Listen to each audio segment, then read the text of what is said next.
The wind came down from the mountains like it had something to prove. It dragged dust along the valley floor in long, low sheets, whispering across dry grass and rattling the loose boards of the cattle pens. By the time it reached the town, it carried the smell of stone and old snow, though no one in Mercy Gulch had seen snow in near a year. A man stood at the far edge of town, just beyond the last hitching post, watching it come. He had been there a long while. His hat was pulled low, shadowing a face that had seen too much daylight and not enough rest. His coat, once brown, had faded to a kind of color that didn't belong to anything anymore. Dust had claimed it long ago. His boots were worn smooth at the toes, the leather cracked where it bent. A horse stood behind him, reins loose over a post, patient in the way only animals can be when they've given up expecting anything better. The man's name was Elias Rourke. No one in Mercy Gulch knew that yet.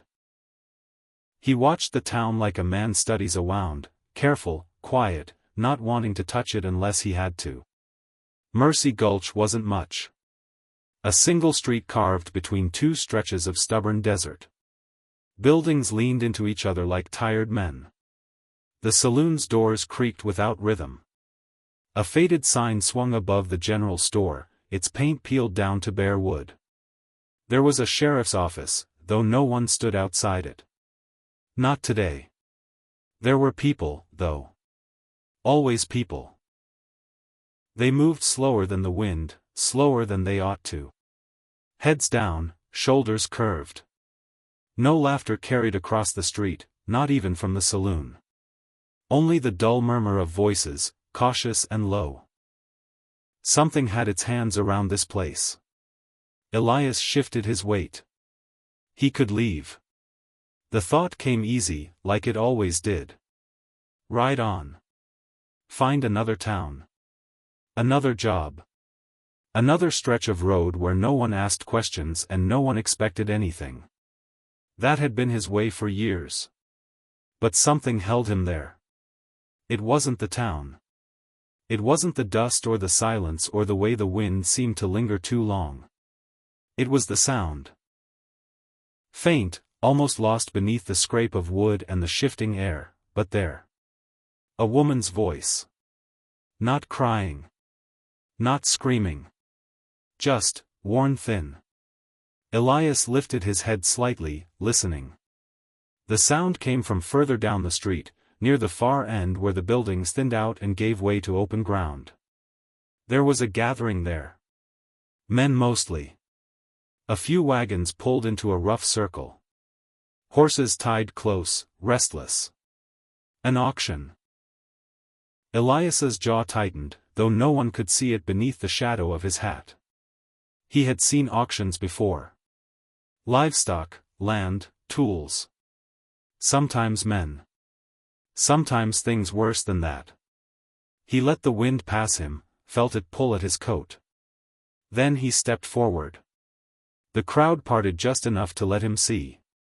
A wooden platform had been built in a hurry, planks uneven, nails driven crooked. A man stood atop it, hat tipped back, a ledger tucked beneath his arm. He had the look of someone who talked too much and listened too little. Beside him stood another man, broader, heavier, his coat cleaner than anyone else's in town. His boots shined. His hands rested easy near his belt, though no gun showed there. Sheriff Calder. Even without a badge, Elias would have known. Power had a way of shaping a man's posture. Calder stood like the town already belonged to him. And maybe it did. Between them stood the woman. Her hands were bound in front of her, rope biting into the skin. Her dress, once light-colored, was stained with travel and dust.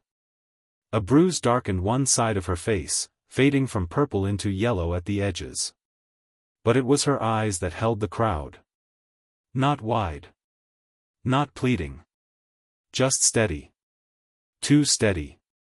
Like she had already walked through something worse than this and come out the other side, even if she didn't know how. The auctioneer cleared his throat.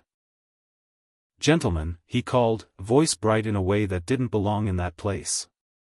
We got ourselves a fine opportunity here today. Young, strong, capable. She ain't cattle, someone muttered. The words didn't carry far, but they landed. The auctioneer didn't miss a beat. Capable of work, I said.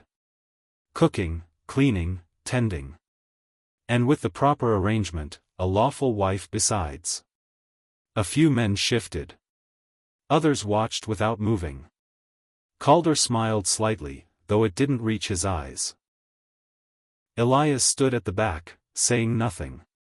The auctioneer gestured toward the woman. Name's Clara Whitmore. No kin to claim her. No debts paid.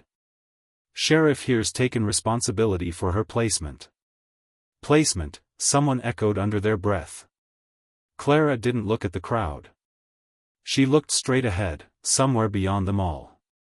Bidding starts at $20, the auctioneer said. Do I hear 20?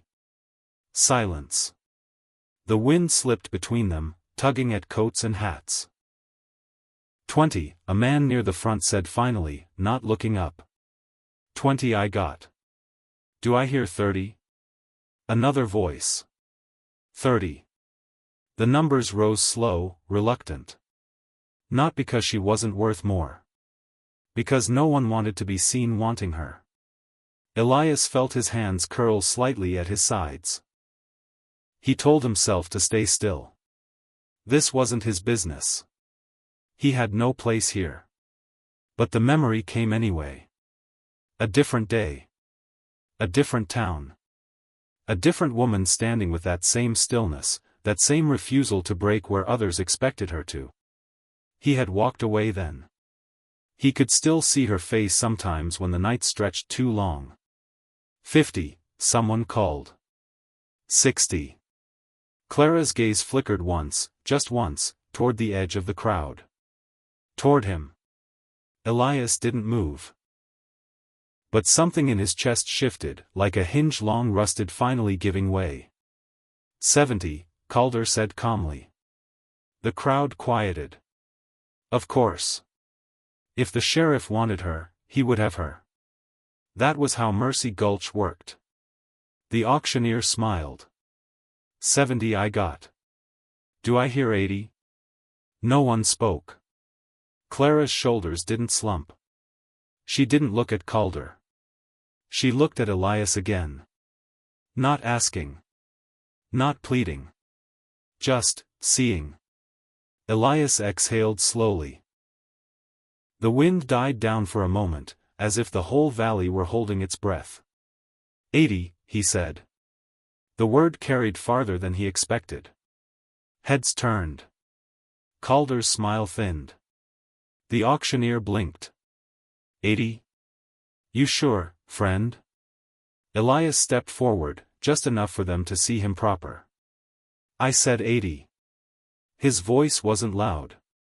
It didn't need to be. Calder studied him, eyes narrowing slightly. Don't believe I know you, he said. Elias shrugged once. Didn't reckon you would. A pause. The kind that stretches, fills up with things unsaid. 80, the auctioneer repeated, uncertain now. Do I hear 90? Calder didn't take his eyes off Elias. 90, he said. Elias didn't hesitate. 100. A murmur rippled through the crowd. That was too much. For anyone. For anything. Calder's jaw tightened. You must be new, he said quietly. Elias met his gaze. Passing through. Then I suggest, Calder said, voice still even, you keep passing. Elias didn't answer. The silence between them thickened. The auctioneer swallowed. 100 I got. Any higher? No one spoke. Calder's hand flexed slightly at his side.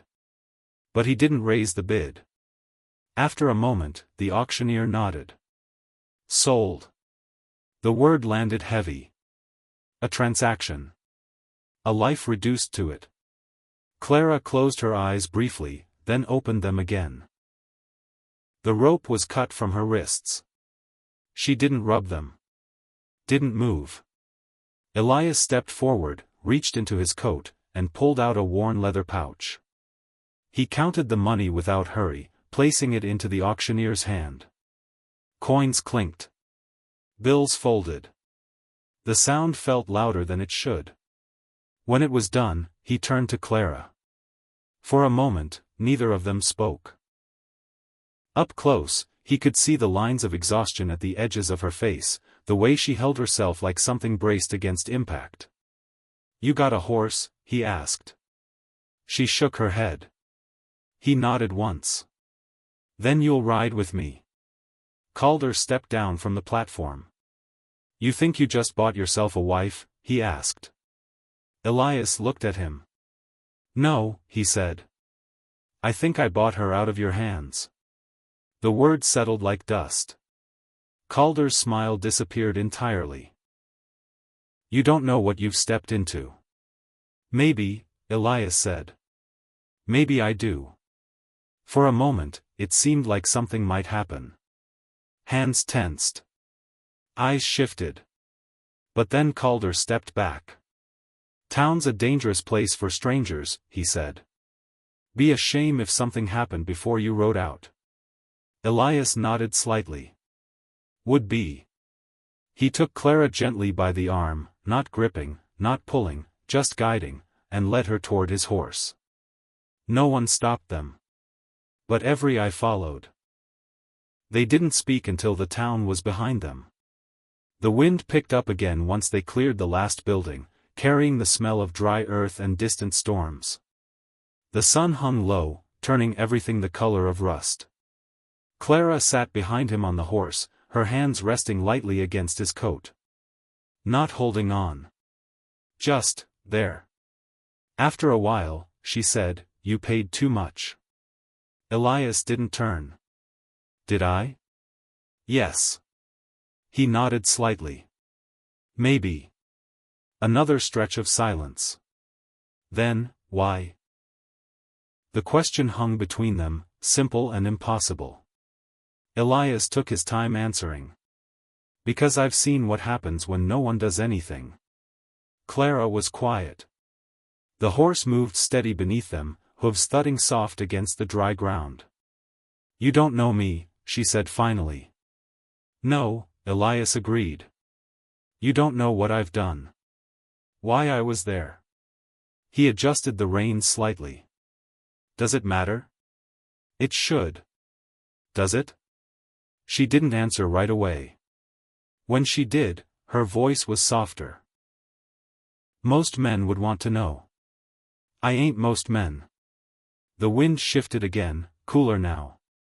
They rode in silence until the town was little more than a smear against the horizon. Then Elias pulled the horse to a stop. "There's a creek about a mile west," he said. "Water. Some cover. We'll camp there." Clara slid down from the horse when he offered his hand. She stood for a moment, steadying herself. "You're not taking me anywhere?" she asked. Elias shook his head. "You're free to go where you like." She stared at him. "That's not how this works." "It is now." Her brow furrowed slightly, like she didn't quite understand the shape of what he was offering. "You paid for me." "I paid to stop them," he said. "That's all."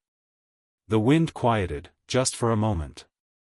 Clara looked down at her hands, the marks from the rope still visible. Then back at him. "You don't even know my name." "Clara Whitmore," he said. She blinked.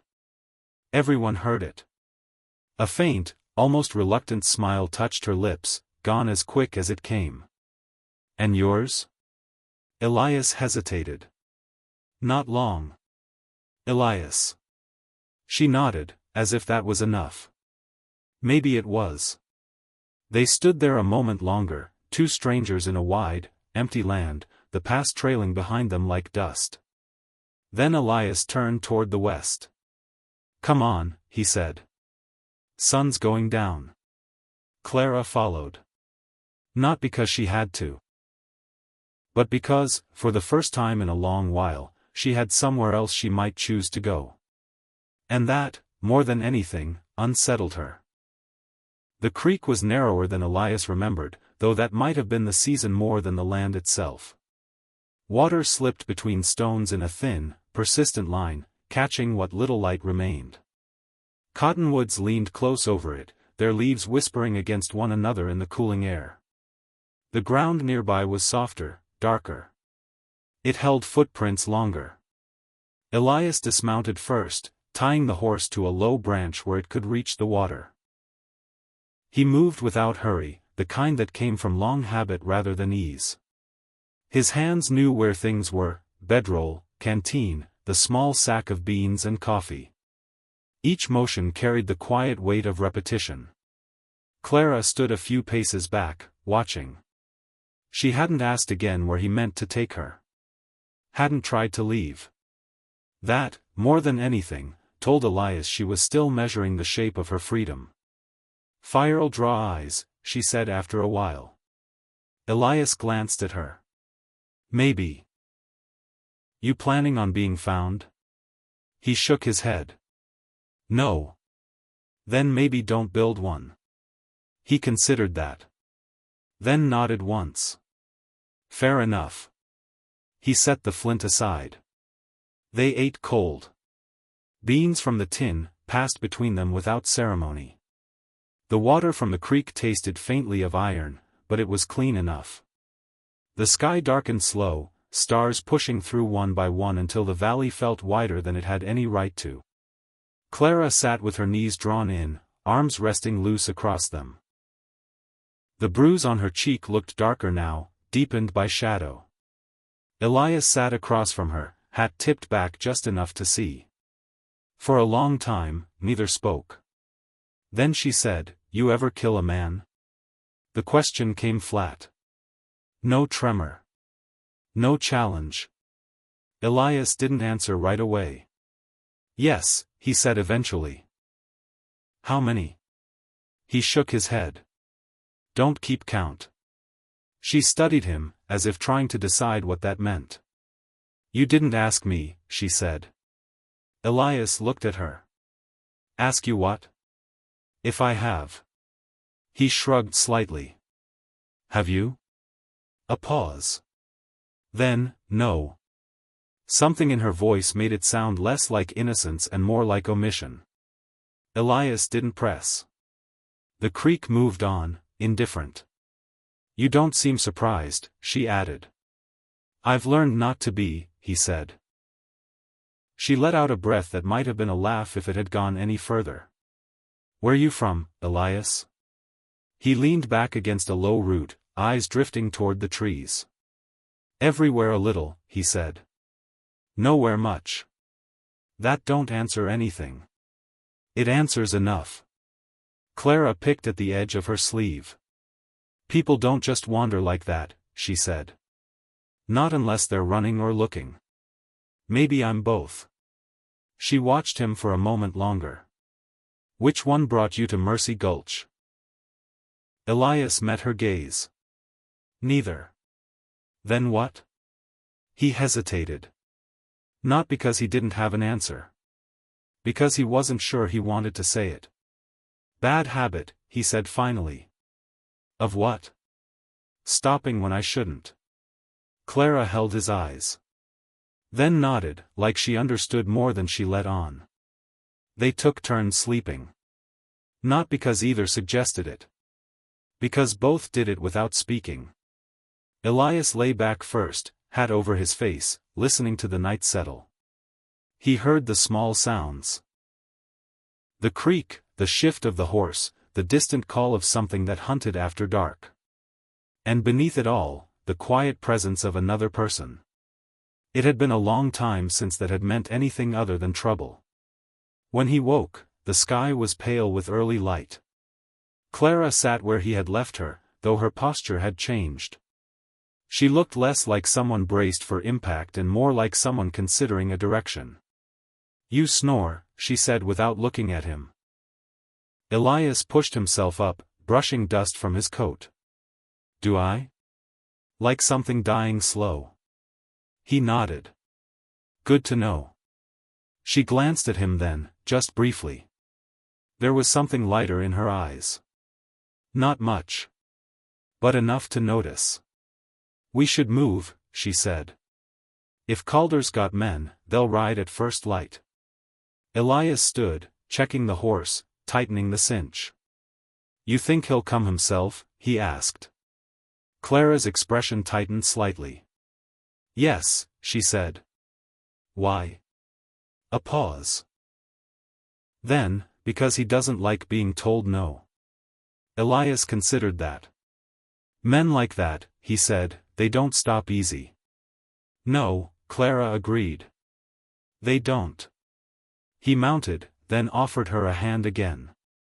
This time, she took it without hesitation.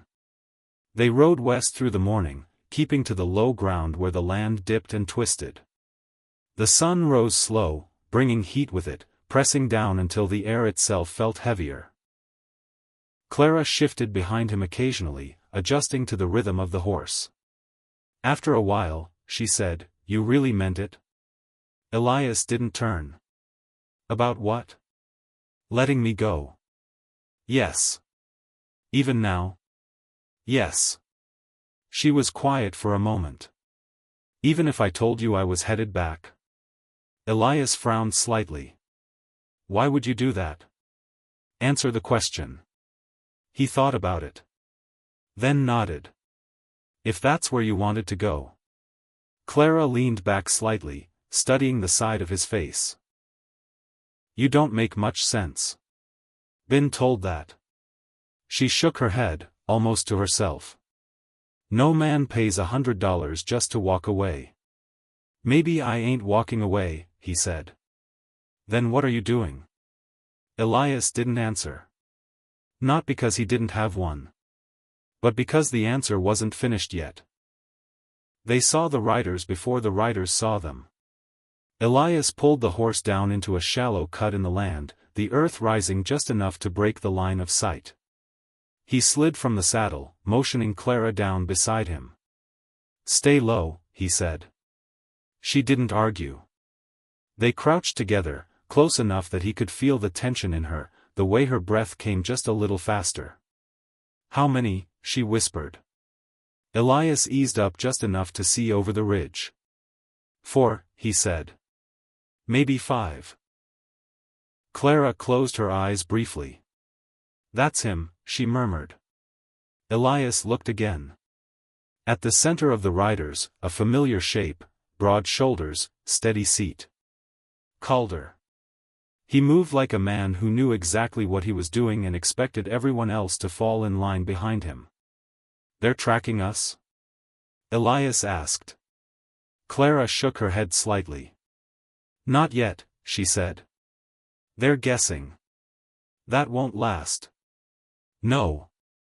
The riders slowed, scanning the land. One of them pointed. Elias followed the gesture. Tracks. They'd been careful, but not careful enough.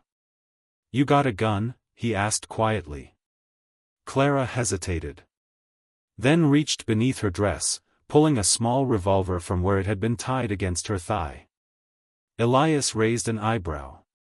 You said you didn't kill anyone. I didn't, she said. Doesn't mean I don't come prepared. A faint hint of something passed between them then. Respect, maybe. Or recognition. Elias checked his own weapon, the weight of it familiar in his hand. We can ride, he said. Might outrun them. And if we don't? He glanced at her. Then we don't. Clara looked back toward the ridge, where the riders had begun to fan out. They'll split us, she said. Drive us into open ground. Maybe. She shook her head. Not maybe. They will. Elias considered that. Then we don't run, he said.